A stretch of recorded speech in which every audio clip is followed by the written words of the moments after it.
Students, let us continue our chapter.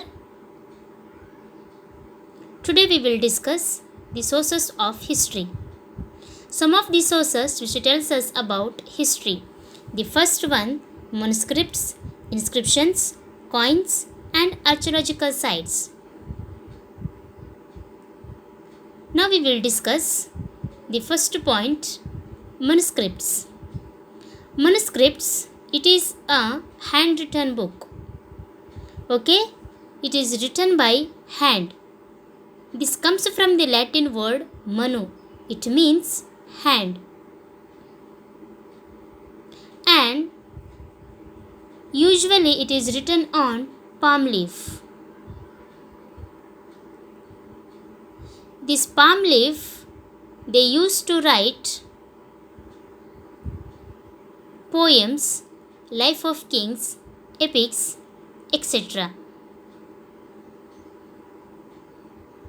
Second, inscriptions. Inscriptions, the text written on stone is called inscriptions. Keep in your mind, student, manuscripts, it is written on palm leaf, and inscriptions, it is written on stone. Inscriptions could survive longer than manuscripts. But why manuscripts could not survive longer than inscriptions?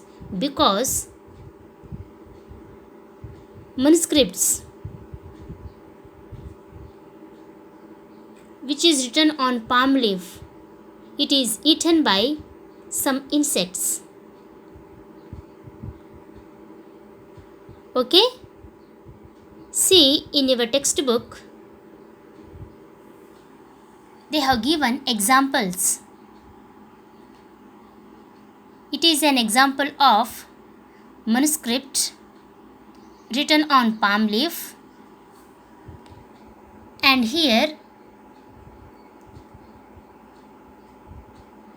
inscriptions written on stone.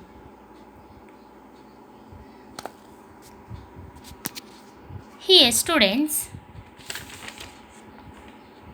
it contains some order and announcement by king, and people could read them.